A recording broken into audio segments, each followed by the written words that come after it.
If you manage your blood sugars using insulin, you're at risk of a low blood sugar or hypoglycemia. But that doesn't mean that you're destined to let that fear cage you or that it needs to control your life, because there are ways that you can conquer that fear, and we'll address that in this video. To help us, I've invited Mark Heyman, who's a diabetes psychologist and who lives with diabetes himself, on here to help us understand, well, what does it mean to have a fear of low blood sugars? Why can this happen? And of course, what can we do about it by giving us some tangible tools to work through that fear? Mark, is it possible to conquer that fear? Absolutely, yes. To make sure that we're all on the same page, can you tell us what it means to fear low blood sugars? What can it look like? A fear of low blood sugar is an extreme fear of going low that impacts all the areas of your life. So your diabetes management, your relationships, and your ability to do things in life that you want to be able to do. And a fear of low blood sugar is different than having anxiety about blood sugar.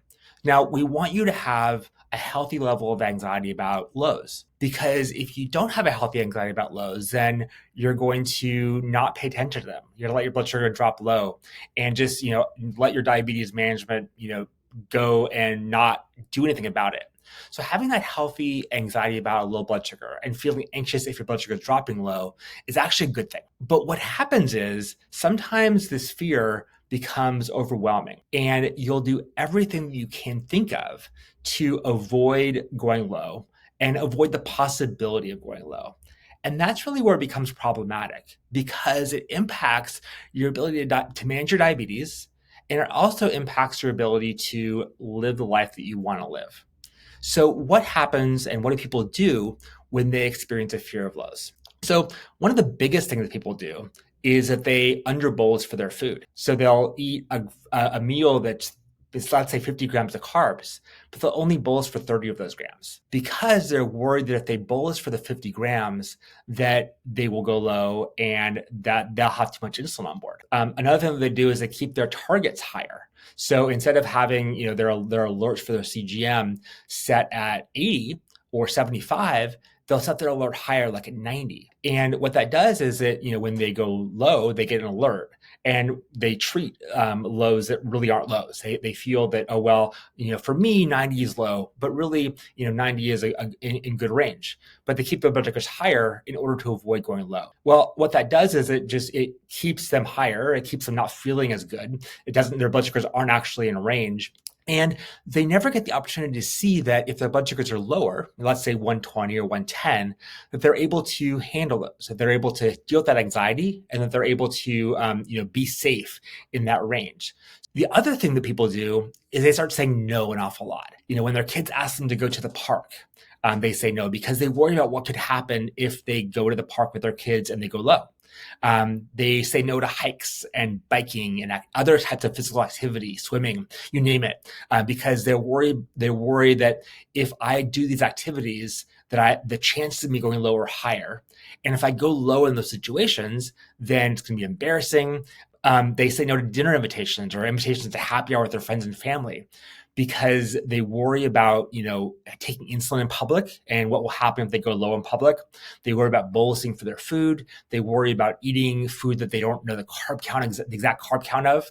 And while, those things are anxiety provoking for almost everyone with diabetes, lots of people can handle those things. I think it's important to note that fear of low blood sugar is actually a fairly common. Recent research shows that up to 30% of people with diabetes actually experience a fear of low blood sugar that impacts their quality of life and their ability to manage their diabetes well. Their A1Cs are higher, their time in range is lower, their relationships suffer, and their world gets really small. Thank you, Mark. So why can fear of low blood sugars develop? Well, there are a couple reasons why people can develop a fear of low blood sugar. The first and the most obvious one is if somebody has experienced a severe low in the past. They've needed glucagon, the paramedics have been called, or they just were in a place where it was really scary.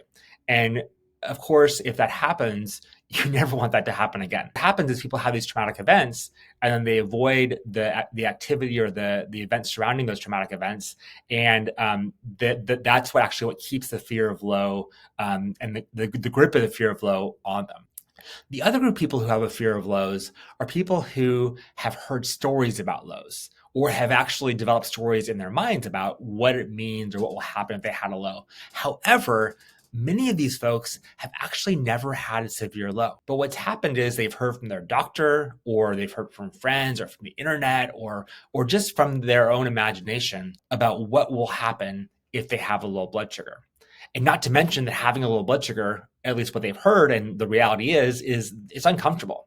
And so they want to avoid that discomfort. They want to avoid anything to do with that. So the goal of treatment and the goal of helping people to overcome that fear is to help them to identify those stories, help them to see what is it that's in their way, and then helping them to take those apart and see if they're really true.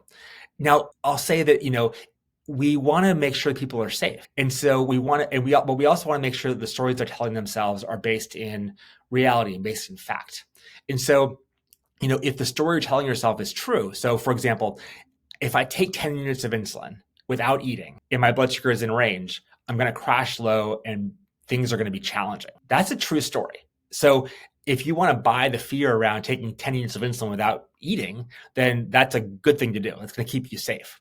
But if you tell yourself the same story when you have a hamburger, French fries, and a milkshake that's 100 grams of carbs, and you say, if I take my full bolus for this, that I'm going to crash low and not going to be able to handle it, that's a story that has some holes in it. But when you believe that story and hold on to it really tight, that keeps you stuck in that fear of lows and doesn't give you the opportunity to see that, see that it's actually not accurate. If you're able to take that full bolus of insulin, see what happens, now you have more information to work with. And it becomes a lot easier to be able to overcome that fear of lows and also regain the flexibility and the optimal diabetes management that you really are looking for. I think we now have a good grasp on why fear of low blood sugars happen and what it means. So, Mark, is it possible to conquer that fear? Absolutely, yes. As long as you're willing to put in the work. Really what we're looking for when talking about overcoming or conquering your fear of low blood sugar is not necessarily making your anxiety completely go away. I wish that I had the ability to magically make anxiety disappear around diabetes and life in general. But unfortunately, I don't. And actually, a lot of the anxiety that we have, we don't want to get rid of. That anxiety actually keeps us safe in a really real and objective way. For example, you have anxiety getting in your car, so you put your seatbelt on. You have anxiety around crossing the street, so you look both ways. The same thing is true for your anxiety around low blood sugars. And so we want to make sure that you have a healthy level of anxiety around low blood sugars. But really the goal of overcoming your fear of lows is to become more free and flexible in your life, to be able to do things that you want to be able to do. And the way you do that, the way that happens is by pushing yourself out of your comfort zone. If you tell yourself that I'm never going to go for a hike until my anxiety is gone, well, unfortunately, you're probably never going to go for a hike because you're probably always going to have some anxiety there. But if you tell yourself, I'm willing to deal with that anxiety and go for the hike, what happens is you get a lot of new information. You're able to get information about what happens if I go on that hike. What happens if I go low on the hike? And you're able to see that you're able to handle that. So the way to overcome your fear of lows is not by pushing the fear away or waiting until the fear disappears.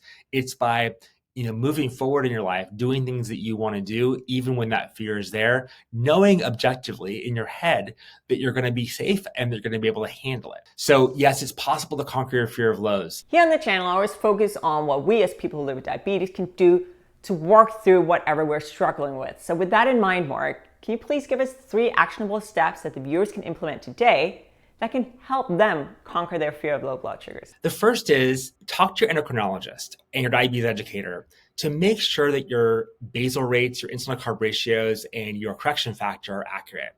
One of the things I see a lot from people is that they don't have any idea what their insulin carb ratios are or if their basal rates are right. And that instills fear in them.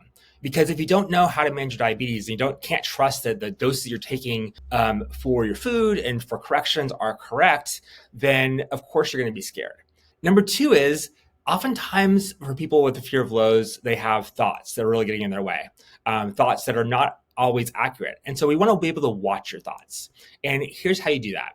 Watch the thoughts that really bring you fear. When you feel scared, what is the thought that caused that fear? Thoughts like, I'm going to die if I go low, or, if I'm going low, I'm going to pass out and be embarrassed, or, worse. And when you have those thoughts and you believe them, then of course it's going to get in the way of you managing your blood sugars and overcoming your fear of lows. But here's a trick. Put these 5 words in front of the thought. I'm having the thought that. And when you put those words, I'm having the thought that, in front of a thought that you're having, then it gives you a little bit of room to wiggle and to recognize that what you're thinking and the barrier that you have is only a thought. I'm going to die if I have a low blood sugar. That feels very heavy. I'm having the thought that I'm going to die if I have a fear of low blood sugar. That doesn't feel as heavy. It gives you some space. And so when you watch your thoughts, identify them, and then separate from them using those words, that can be really helpful. And then finally, your emotions can get in the way. That fear kind of instills in you and you feel like you want to push it away and not experience it. Of course, that happens. But what I want you to do when you're experiencing those emotions, whether it's fear, terror, anxiety, worry, is name them and note them. What that means is just by saying to yourself, right now I'm feeling fear. Right now I'm feeling anxiety. Right now I'm feeling worry. Right now I'm feeling calm. And you may even want to touch it, almost touch the fear, touch the emotion. By noting your emotions, what you do is you contain them. And when you contain them and name them, they can become a lot more manageable. They're a lot less scary. When you have these overwhelming emotions that you can't name, that feel like they're overpowering you, that's where things get complicated and you want to avoid those things. But if you're able to contain the emotion and name it, that can be a really great step towards overcoming your fear of lows and really being able to live life that you want. Thank you so much, Mark. Those are really powerful tips.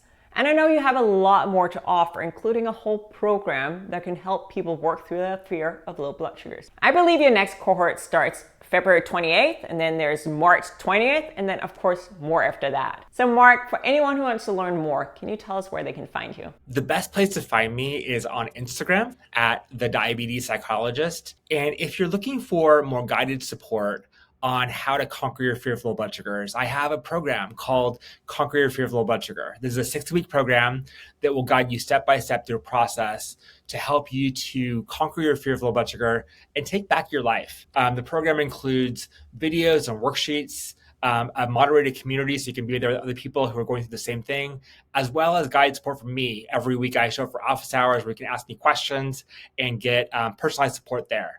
So if you're interested in joining that, you can go to www.thediabetespsychologist.com/fear of lows. Mark, thank you so much for joining us. And for anyone watching, I want you to know you're not alone in this. There are resources such as Mark available to help you. If you want to watch more of my videos, I suggest you check out my playlist. So this is a good starting playlist.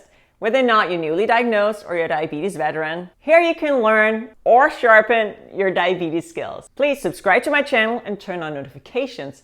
That way you'll be informed whenever I post new content and you'll never miss a thing. Thank you so much for watching, and I'll see you next time.